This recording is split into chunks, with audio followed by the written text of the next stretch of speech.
से इस साधना को कर पाए जो ये साधना हम पढ़ रहे हैं। आइए, नेत्र बंद, सहजता से भ्रू मध्य में उगते हुए सूर्य का ध्यान, सविता देवता की किरणें हम सब के तीनों शरीरों पे, पांचों कोशों पे, छठों चक्रों पे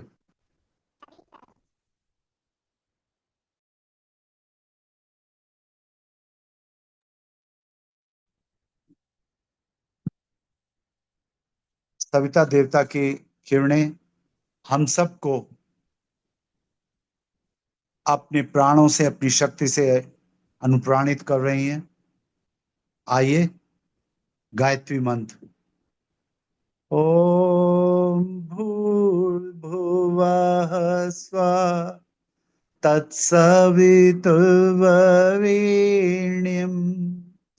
भर्गो देवस्य धीमहि धियो यो नः प्रचोदयात्। ओम गुरुर्ब्रह्मा गुरुर्विष्णु गुरुरेव महेश्वर गुरुरेव परब्रह्म तस्मै श्री गुरुवे नमः। तस्मै श्री गुरुवे नमः।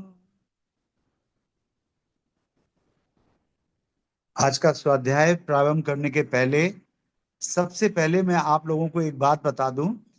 जैसा हम लोगों ने षट चक्रों में पढ़ा था, गुरुदेव ने बार बार उसके लिए कहा कि ये षट चक्रों का जागरण, कुंडलिनी जागरण बहुत ही समर्थ गुरु की मार्गदर्शन में, उनकी प्रेरणा से, उनके कहने पे किया जाना चाहिए।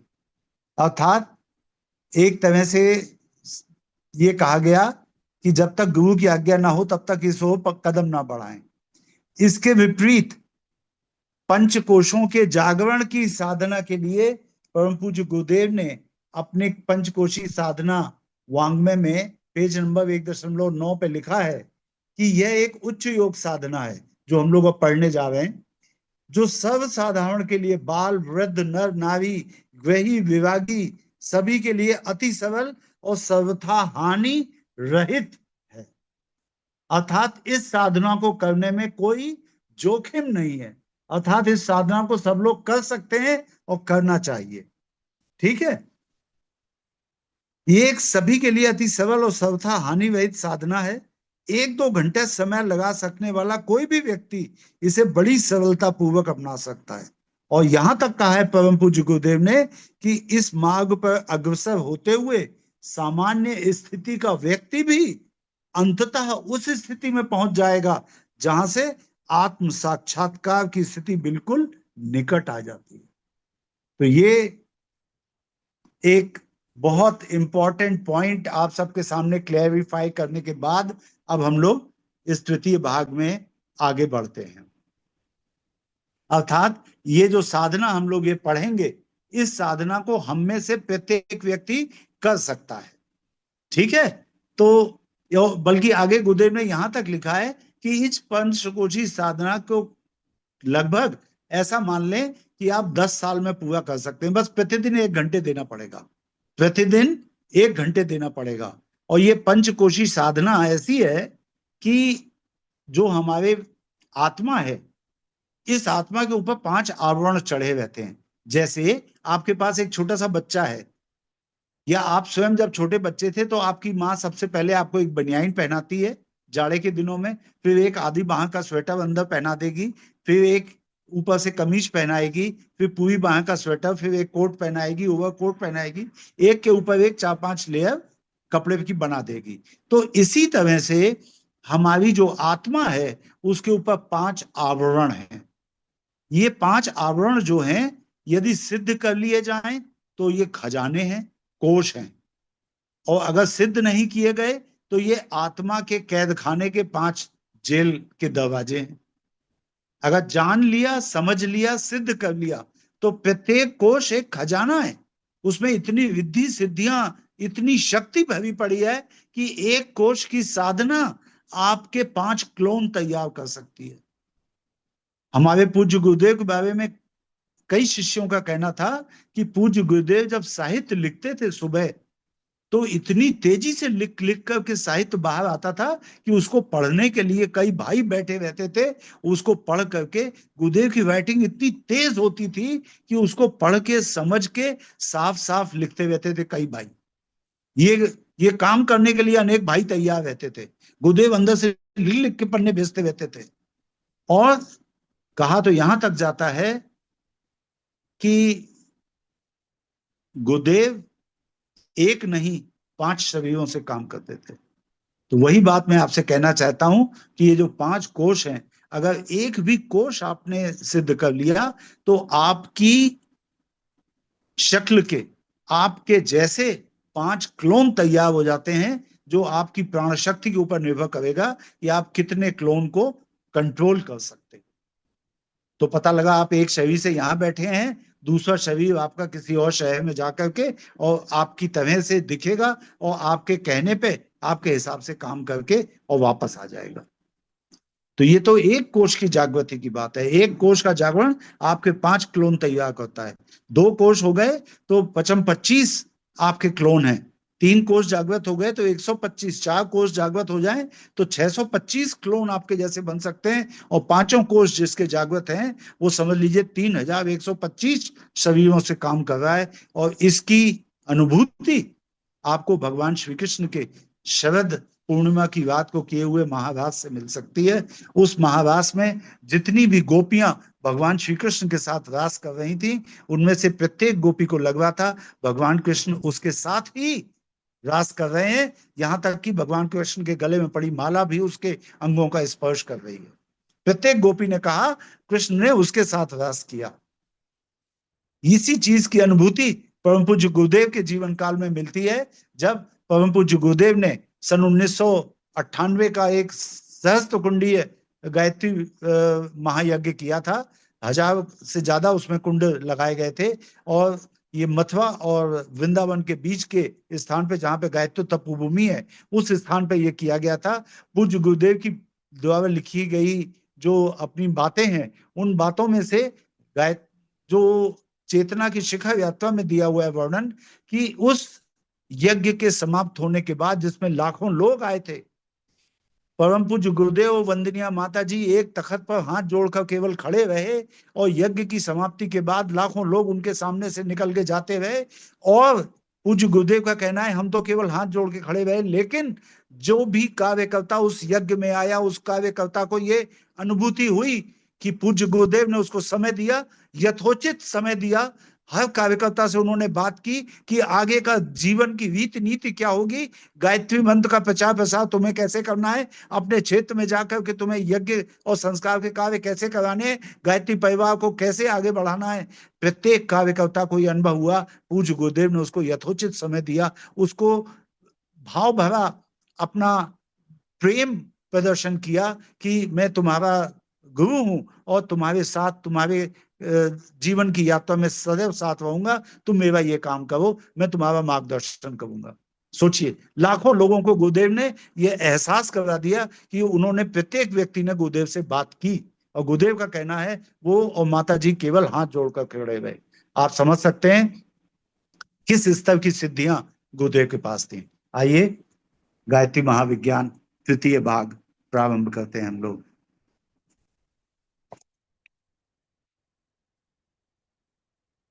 ओम भैया, इसमें कहां तक पढ़ चुके हैं डॉक्टर साहब?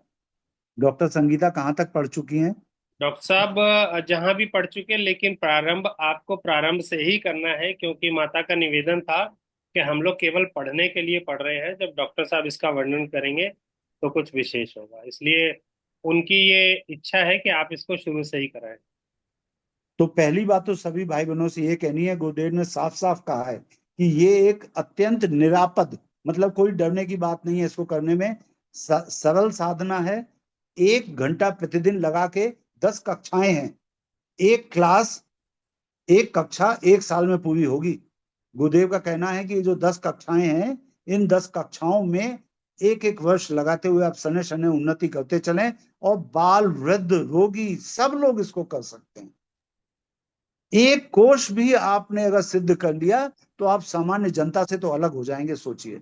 और गुरुदेव का तो यहां तक कहना है कि अगर 10 वर्ष तक कोई व्यक्ति बस ये साधना करते हुए ये ना सोचे कि उसने क्या पाया, गुरुदेव ने ये लिखा है कि 10 वर्ष तक यदि कोई व्यक्ति इसे अपनाए रह सका, इस साधना को, तो वो व्यक्ति बाहर से तो चाहे साधारण दिखाई देगा, चाहे आपको साधारण गृहस्थ दिखाई देगा या एक दुकानदार दिखाई देगा, लेकिन औसत दर्जे का दिखाई देने पे भी आंतरिक दृष्टि से वो निश्चित रूप से महामानव हो जाएगा।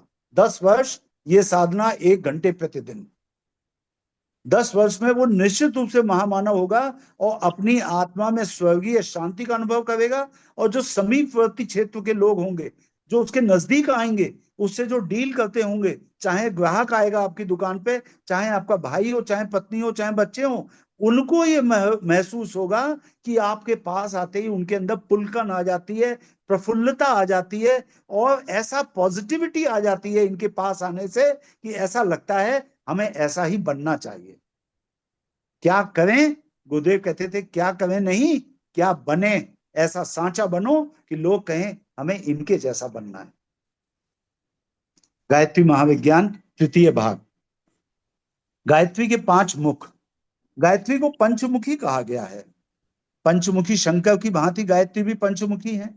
पुराणों में ऐसा वर्णन कई जगह आया है, जैसे वेद माता गायत्री को 5 मुखों वाली कहा गया है। अधिक मुख, अधिक हाथ पांव वाले देवताओं का होना कुछ अटपटा सा लगता है। इसमें बहुधा इस संबंध में संदेह प्रकट किया जाता है। जो आजकल के विज्ञान वाले लोग हैं वो कहेंगे वे 5 मुख किसी के थोड़ी होते हैं, वो सब फौरन इसे कहेंगे। लेकिन आपको एक बात हमेशा याद रखनी है, बुद्धि इसी संसार में, भौतिक जगत में रहती है, बुद्धि की पहुंच अध्यात्म में नहीं है। और ना ही गुरुदेव एक बड़ी साधारण सी बात कहते थे, तुमने कभी अपनी माँ से ये नहीं वाद विवाद किया कि तुम्हारे पिता कौन है, तुमने ये नहीं कहा कि हम डीएनए टेस्ट कराएंगे तब पिता का नाम जानेंगे। माँ ने जो बता दिया वो आपने मान लिया। ये श्रद्धा की, विश्वास की बात है, बुद्धि की नहीं। अगर बुद्धि और श्रद्धा में से आपको चूज करना पड़े तो आप श्रद्धा को चूज करना। बुद्धि आपको भौतिक जगत में एक सक्सेसफुल इंसान बना सकती है, श्रद्धा आपको आपके इष्ट के साथ मिला सकती है। अधिक मुख, अधिक हाथ पांव वाले देवताओं का होना कुछ अटपटा सा लगता है, इसलिए बहुधा इस संबंध में संदेह प्रकट किया जाता है। 4 मुख वाले ब्रह्मा जी जो थे उनके 4 मुख माने जाते हैं। ब्रह्मा जी अपने चारों मुखों से वेद का निष्क्रमण करते हैं। कहा जाता है कि वेद है तो एक, वेद का मतलब ज्ञान, तो ज्ञान तो एक है। ब्रह्मा जी अपने चारों मुखों से ज्ञान का वाचन कर रहे हैं, प्रत्येक मुख से एक वेद का निष्क्रमण कर रहे हैं। तो 4 मुख 4 वेद। 5 मुख वाले शिव जी, 6 मुख वाले कार्तिकेय जी बताए गए हैं। कार्तिकेय जी के लिए परम पूज्य गुरुदेव ने लिखा है कि भगवान शिव का तेज इतना अधिक था कि मां पार्वती उसको धारण नहीं कर सकती थी। ये गुरुदेव के साहित्य में से पढ़ के बोल रहा हूं मैं। मां पार्वती और भगवान शिव के मिलन में जो शिव का रेतस था, जो तेज था, उसके साथ जब मां की शक्ति का मिलन हुआ तो कार्तिकेय बने, और उस तेज को स्वयं में धारण करने में मां पार्वती अक्षम थी। तो इसलिए कृतिका लोक में 6 कृतिकाओं ने उनके तेज के 6 टुकड़े करके, मतलब वो स्वयं में भी इस लायक नहीं थी कि एक एक कृतिका उस तेज को धारण कर सके, तो 6 कृतिकाओं ने उस एक एक बालक को अपने अंदर धारण किया। पुष्पित पल्लवित होकर के जब वो उनकी बर्थ हुई तो फिर उन 6 को जोड़ दिया उन्होंने, तो 6 मुख वाले कार्तिकेय बन गए। ये 6 मुख वाले कार्तिकेय चतुर्भुजी विष्णु, विष्णु की 4 भुजाएं, ये 4 भुजाएं जो हैं जीवन के 4 लक्ष्य आप सब जानते हैं, धर्म, अर्थ, काम, मोक्ष, ये हमारे 4 जो चतुष्टय हैं, ये लक्ष्य प्राप्ति है। अष्टभुजी दुर्गा जो अष्ट सिद्धियों की दात्री हैं, 10 भुजी गणेश, ये सब प्रसिद्ध हैं। सहस्त्र भावों की 1000 भुजाएं, इंद्र के 1000 नेत्र, ये प्रत्येक देवता जो अधिक अंग वाले हैं इनकी कोई अलग कहानी है। जैसे दत्तात्रेय भगवान के 3 सिर हैं, तो दत्तात्रेय भगवान जो हैं ये ब्रह्मा, विष्णु और महेश की तीनों की समन्वित शक्ति को मां अनसुईया ने अपने अंदर धारण किया। कहते हैं कि ब्रह्मा विष्णु महेश एक बार परीक्षा लेने के लिए अत्रि ऋषि की पत्नी अनुसुईया के पास आए और भिक्षाम देही की उन्होंने मांग करी। भिक्षा मांगने के लिए जब उन्होंने पुकारा माँ को, तो माँ आई, उन्हें भिक्षा देने लगी। वो भेष बदल के आए थे। फिर उनके मन में कुछ शरारत आई, उन्होंने कहा नहीं माता जी, हम ऐसे नहीं लेंगे भिक्षा, पहले आप नग्न हो जाइए तब हम भिक्षा लेंगे। अनुसुईया जी ने अपनी योग दृष्टि से देखा, अरे ये तो देवता त्रय हैं, ब्रह्मा विष्णु महेश। उन्होंने अपनी योग शक्ति से, सोचिए माँ की योग शक्ति कितनी होगी, योग शक्ति से उनको 6-6 माह के बालक बना दिया और कहा अब लीजिए भिक्षा लीजिए, और उनको अपने घर में रख लिया। तीनों की पत्नियां आई रोती रोती कि हमारे पतियों को लौटा दीजिए। तो माँ ने अनुग्रह करके उनके पतियों को वापस उसी आकार में करके बड़ा करके और उनको लौटाया। तो तीनों की संयुक्त शक्ति से जो ईश्वर का जन्म हुआ मां अनुसुईया के पेट से, आप सब जानते हैं कि उनके 3 सिर हैं।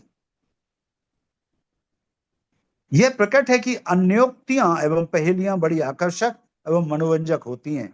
इनके पूछने और उत्तर देने में रहस्योद्घाटन की एक विशेष महत्वपूर्ण मनोवैज्ञानिक प्रक्रिया का विकास होता है। छोटे बच्चों से पहेलियां पूछते हैं तो वे इस विलक्षण प्रश्न का उत्तर खोजने में अपने मस्तिष्क को दूर दूर तक दौड़ाते हैं और उत्तर खोजने में बुद्धि पे काफी जोर देते हैं। अगर किसी छोटे बच्चे से प्रश्न पूछो और तत्काल उसका उत्तर बता दो तो उसे कोई ज्यादा मेहनत नहीं करनी पड़ेगी। लेकिन अगर पहेली के रूप में कोई प्रश्न पूछो, कहो नहीं सोच के बताना, माँ गायत्री के 5 मुख क्यों हैं, तो जब वो बहुत सोच विचार करेगा तब उसको अनेक पंचक दिखाई देंगे।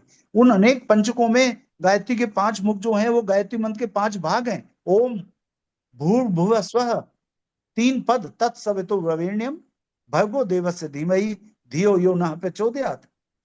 यज्ञोपवीत के 5 भाग हैं, 3 लड़, चौथी मध्य ग्रंथियां और 5वीं ब्रह्म ग्रंथि। 5 देवता प्रसिद्ध हैं, जैसे गणेश ओम से, गायत्री मंत्र का जो प्रणव वाला पार्ट है ओम, ओम से गणेश, विहातियां भूर्भुवः स्वः उससे भवानी, और गायत्री का प्रथम चरण ब्रह्मा तत्सवितुर्वरेण्यम, द्वितीय चरण विष्णु भर्गो देवस्य धीमहि, तृतीय चरण महेश अर्थात धियो यो नः प्रचोदयात्। तो गणेश, भवानी, ब्रह्मा, विष्णु, महेश, ये 5 देवता। तो ये गायत्री के 5 मुख 5 देवता हैं। गायत्री की मंत्र के 5 भाग हैं, यज्ञोपवीत के 5 भाग हैं। 5 तत्वों से शरीर बना है, मिट्टी, पानी, हवा, अग्नि और आकाश। ये शरीर जो 5 तत्वों से बना है, उसी तरह से आत्मा के 5 कोश हैं। ये सब पंचक गायत्री के 5 मुख को इंडिकेट करते हैं। अर्थात गायत्री के 5 मुख की जो पहेली है उसको सॉल्व करने में हमें अनेक पंचकों का पता चलता है। तो ये जो पंचक हैं, ये पंचक अगर हम जान लें तो ये सारे पंचक हमें बताते हैं कि जीवन कैसे जीना है। छोटे बच्चों से पहेलियां पूछते हैं तो वे उस विलक्षण प्रश्न का उत्तर खोजने में अपने मस्तिष्क को दूर दूर तक दौड़ाते हैं और उत्तर खोजने में बुद्धि पे काफी जोर देते हैं। स्वयं नहीं सूझ पड़ता तो दूसरों से आग्रह पूर्वक पूछते हैं। जब तक उस विलक्षण पहेली का उत्तर नहीं मिल जाता तब तक उनके मन में बड़ी उत्सुकता बेचैनी रहती है। इस प्रकार सीधे साधे नीरस प्रश्नों की अपेक्षा टेढ़े मेढ़े उलझन भरे विलक्षण प्रश्न पहेलियों के द्वारा हल करने से बालकों को बौद्धिक विकास और मनोरंजन दोनों ही प्राप्त होते हैं। अब आता है देवताओं के अधिक अंगों का रहस्य। देव दानवों के अधिक मुख और अधिक अंग ऐसी ही रहस्यमय पहेलियां हैं। अभी हमने आपको बताया जैसे दत्तात्रेय भगवान के 3 मुख उनके 3 देव शक्तियों से उत्पन्न होने का संकेत करते हैं, और साथ ही वो गाय को साथ लेके चलते हैं, कुत्ते उन्होंने अपने आगे रखे हुए हैं। तो ये हर एक चीज का अलग महत्व है। देव दानवों के अधिक मुख और अधिक अंग ऐसे ही रहस्यमय पहेलियां हैं जिनमें तत्संबंधी प्रमुख तथ्यों का रहस्य सन्निहित होता है। वह सोचता है ऐसी विचित्रता क्यों हुई। इस प्रश्न पहेली का समाधान करने के निमित्त जब वह अन्वेषण करता है तब पता चल जाता है इस बहाने कैसे महत्वपूर्ण तथ्य उसे प्राप्त होते हैं। अनुभव कहता है कि यदि इस प्रकार उलझी पहेली ना होती तो शायद उनका ध्यान भी इन रहस्यमय बातों की ओर ना जाता और वह उस अमूल्य जानकारी से वंचित रह जाता। पहेलियों के उत्तर बालकों को ऐसी दृढ़ता पूर्वक याद हो जाते हैं कि वे भूलते नहीं। आध्यात्मिक कक्षा का विद्यार्थी भी अधिक मुख वाले देवताओं को समझने के लिए जब उत्सुक होता है तो उसे वे अद्भुत बातें सहज ही विदित हो जाती हैं जो उस दिव्य महाशक्ति से संबद्ध हैं। कभी अवसर मिलेगा तो सभी देवताओं की आकृतियों के बारे में विस्तार पूर्वक पाठकों को बताएंगे। हनुमान जी की पूंछ, गणेश जी की सूंड, यज्ञवीर का अश्वमुख, ब्रह्मा जी के 4 मुख, दुर्गा जी की 8 भुजाएं, शिव जी के 3 नेत्र, कार्तिकेय जी के 6 मुख तथा इन देवताओं के मूषक, मोर, बैल, सिंह आदि वाहनों में क्या रहस्य है, इसका विस्तृत विवेचन फिर कभी करेंगे। यहाँ तो गायत्री के 5 मुखों के संबंध में ही प्रकाश डालना है। गायत्री सुव्यवस्थित जीवन का, धार्मिक जीवन का अविच्छिन्न अंग है। अगर आपसे कोई पूछे गायत्री क्या है, तो गायत्री सद्बुद्धि की देवी है। गायत्री परब्रह्म परमात्मा की क्रिया शक्ति है। गायत्री वह शक्ति है जिसने संसार की समस्त शक्तियों को जन्म दिया। गायत्री आदि शक्ति है, परब्रह्म परमात्मा की वह कार्यकारी शक्ति जिसके कारण समस्त सृष्टि अस्तित्व में आई। गायत्री के ही 3 भाग हुए तो ह्रीम श्रीम क्लीम लक्ष्मी, सरस्वती और काली बने। तो गायत्री सुव्यवस्थित जीवन का, धार्मिक जीवन का अविच्छिन्न अंग है। उसे भली प्रकार समझना, उसके मर्म, रहस्य, तथ्य और उपकरणों को जानना भी आवश्यक है।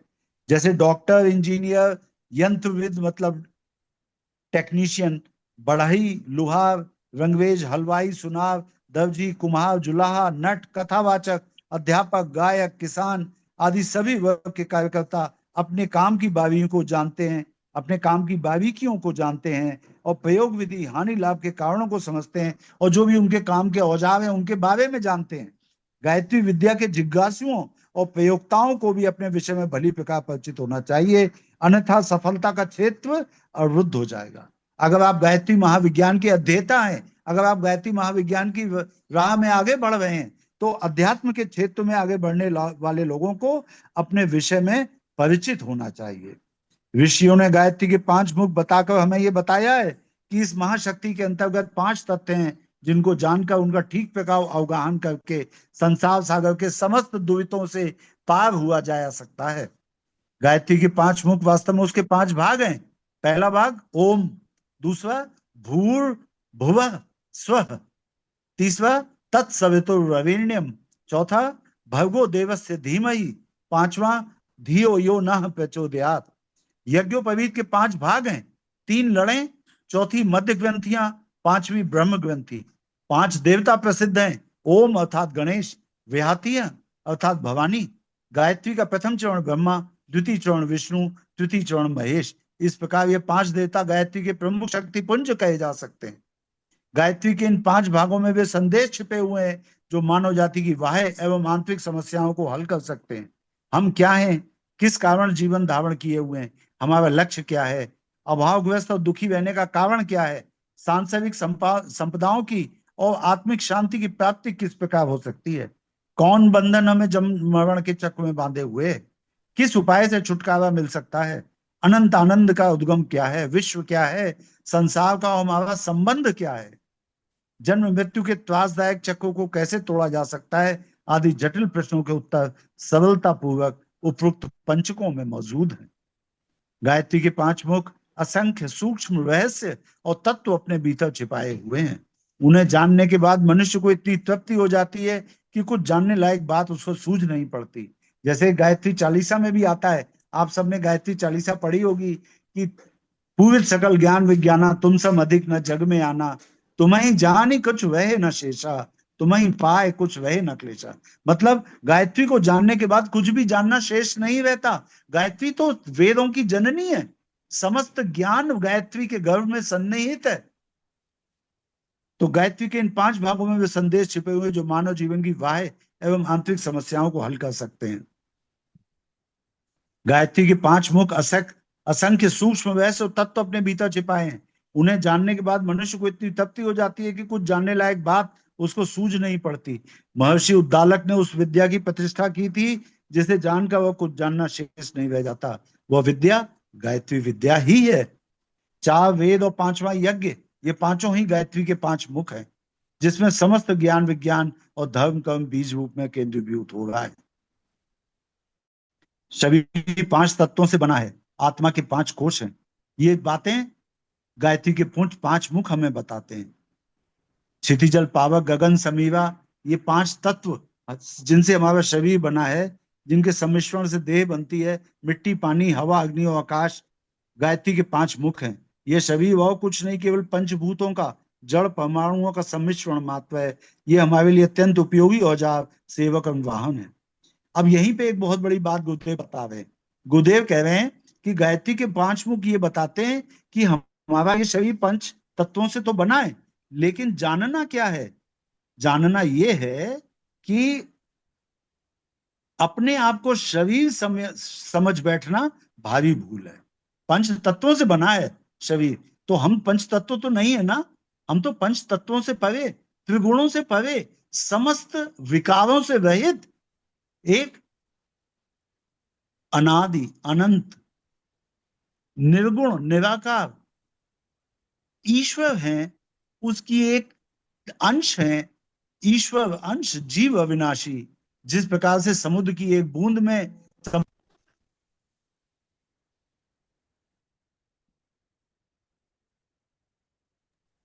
से समुद्र की एक बूंद में समुद्र के सारे गुण रहते हैं, उसी प्रकार से हमें भी ये ध्यान रखना है कि हम शरीर नहीं है। जो परमात्मा का अंश आत्मा है, हम वही है। या अविद्या कहते हैं इस भूल को, माया या अविद्या कहते हैं। अगर आप अपने को पंच तत्वों से बना शरीर समझने लगेंगे ना, तो इसे अविद्या या माया कहते हैं। शरीर का, संसार का वास्तविक रूप समझ लेने पे जीव मोह निद्रा से जाग उठता है और संचय स्वामित्व और भोगों की बाल पीड़ा से मुंह मोड़कर आत्म कल्याण की ओर लगता है। तो पांच मुखों का एक संदेश यह है कि पंच तत्वों से बने पदार्थों को केवल उपयोग की वस्तु न समझें, उसमें लिप्त, तन्मय, आसक्त और मोहग्रस्त ना हो।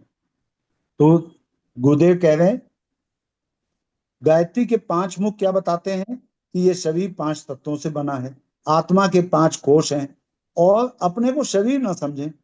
अपने आप को शरीर समझ बैठना भारी भूल है। इस भूल को माया या अविद्या कहते हैं। और पांच मुखों का एक संदेश ये भी है कि पंच तत्वों से बने पदार्थों को केवल उपयोग की वस्तु समझें, उसमें लिप्त ना हो, तन्मय ना हो, आसक्त ना हो और मोहग्रस्त ना हो। गायत्री के पांच मुखों से पंच कोशों का संकेत। पांच मुखों का दूसरा संकेत आत्मा के कोशों की ओर है। यही इस महाविज्ञान के तृतीय भाग का मुख्य विषय है। जो पांच मुख हैं वो आत्मा के ऊपर चढ़े हुए पांच आवरण, पांच कोशों की ओर इंगित करते हैं।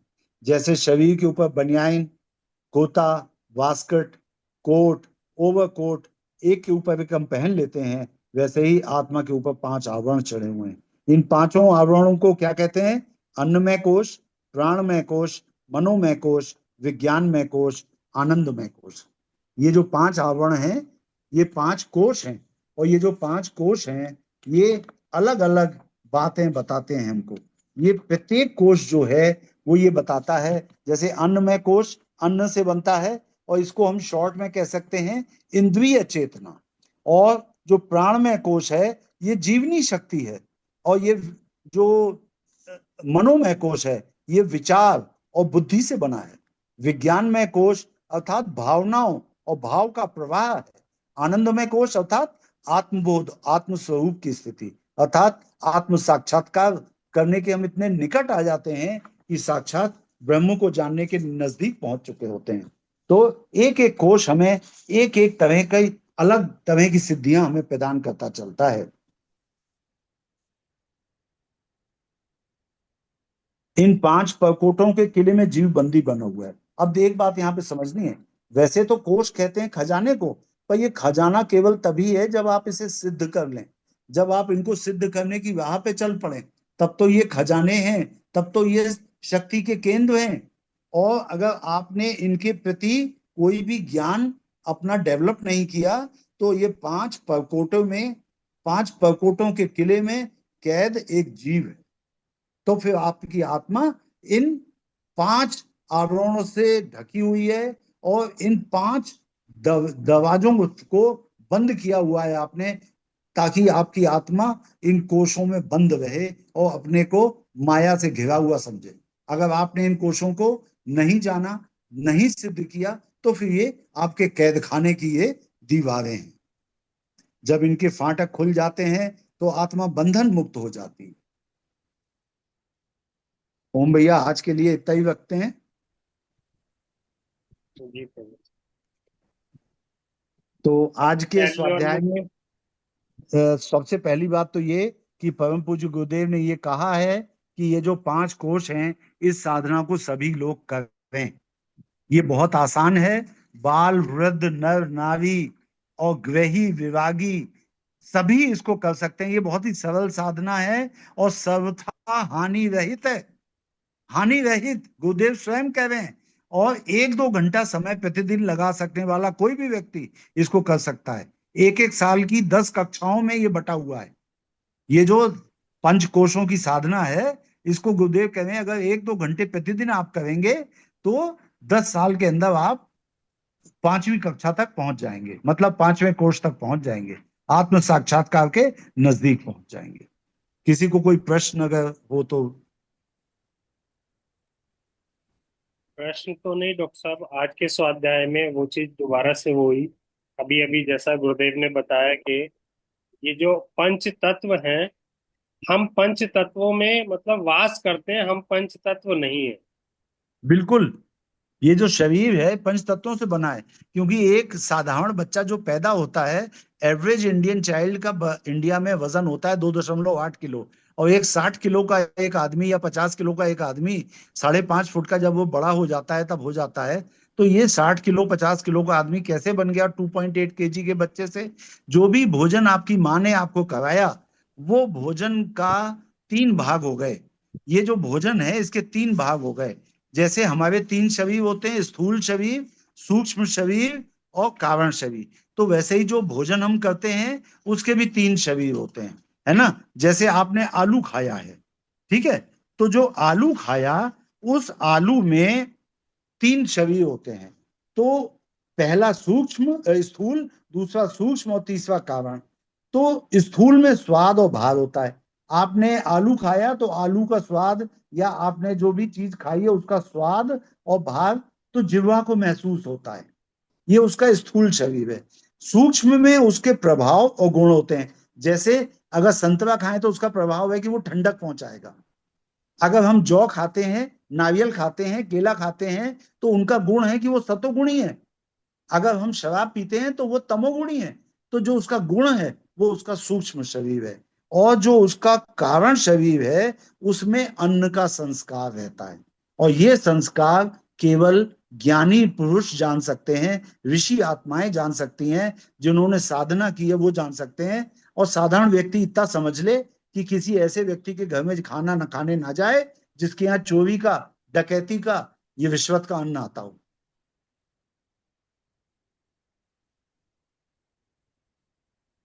जो अन्न खरीदा गया वो पैसा कैसे कमाया गया? मेहनत का पैसा था या चोरी का पैसा था?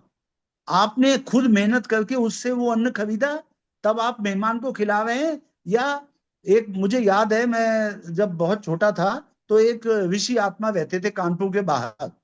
तो उनको एक बार कोई बीमारी हुई तो हम हमारे लिए बताया, वो अपने शरीर को छूने नहीं देते थे किसी को। तो उनको बताया गया कि फलाने डॉक्टर को बुला लें, तो उन्होंने कहा हाँ फलाने डॉक्टर को बुला लो। तो वहां पे हम गए तो एक डॉक्टर और थे, तो उन्होंने मुझे उनके बारे में एक बात बताई कि उस डॉक्टर ने मुझसे कहा कि वो डॉक्टर का नाम है डॉक्टर M मिश्रा। वो रहते हैं इधर गुरुदेव और चिड़ियाघर के बीच में। तो डॉक्टर मिश्रा बोले कि डॉक्टर साहब एक बार मैं इनके पास आया तो इन्होंने, इनके पास तमाम लोग प्रसाद लेके आते होंगे ऋषि के पास। तो मैं जब चलने लगा उनको देख करके, तो उन डॉक्टर साहब ने कहा कि एक प्रसाद का डब्बा उठा करके, और उनके शिष्यों ने कहा कि डॉक्टर साहब को दे दें, मतलब डॉक्टर साहब आए हैं देखने, फ्री में आए हैं तो इनको कुछ तो दे दिया जाए वाली बात। तो तुरंत वो ऋषि चिल्लाए, नहीं वो डब्बा मत दो मयंक को। तो उन्होंने कहा क्यों? बोले ये जो डब्बा है इसको खरीदने के पैसे वो किसी घर में गया था और मृतक भोज करके आया है। उसमें चलते समय जो उसको 100 रुपए मिले उससे उसने मिठाई खरीदी और हमको आके दे गया है। ये मयंक को मत दो डब्बा, दूसरी मिठाई दो जो अपने पैसे से खरीद के लाया हो। तो ये है अन्न का सूक्ष्म संस्कार। आप किसी ऐसे व्यक्ति के यहाँ कभी भोजन ना करें जिसके यहाँ रिश्वत का पैसा आता हो। आप किसी ऐसे व्यक्ति के यहाँ कभी भोजन ना करें जिसके यहाँ बहुत ही गलत व्यवहार किया जाता हो, व्यवहार गलत हो, माता पिता की इज्जत नहीं की जाती, भाई भाई में लड़ाई होती हो, भाई भाई में मुकदमा चल रहा हो। ऐसे लोगों के यहाँ, उनके यहाँ संस्कार उस समय के होंगे। तो तीसरा जो कारण शरीर है अन्न का, वो कारण शरीर है उस अन्न में छिपे संस्कार। माँ ने बनाया, कितने प्यार से बनाया, तो बच्चे कितने ग्रो कर जाते हैं। होटल में जो जाके खाना खाते हैं वो बिल्कुल एकदम अधमरे हुए रहते हैं। होटल में क्या संस्कार है? यहाँ खाना खाने आ, खूब खा, पैसे खर्च कर, मोटा हो जा, लेकिन शरीर को सुव्यवस्थित नहीं होने देंगे, वो शरीर सुखी नहीं रहेगा। अन्न में जो संस्कार होते हैं, बनाने वाले की भावनाएं क्या थी, बनाने वाले के विचार क्या थे, प्रेम से बनाया कि नहीं बनाया, ये सब बातें। जिस पैसे से अन्न खरीदा वो कैसे कमाया, तो ये सब अन्न का कारण शरीर है। तो ये जो अन्नमय कोश है, इसमें जैसा खाए अन्न वैसा बने मन। जैसा आप अन्न खाएंगे उस तरह से आपका शरीर होता जाएगा।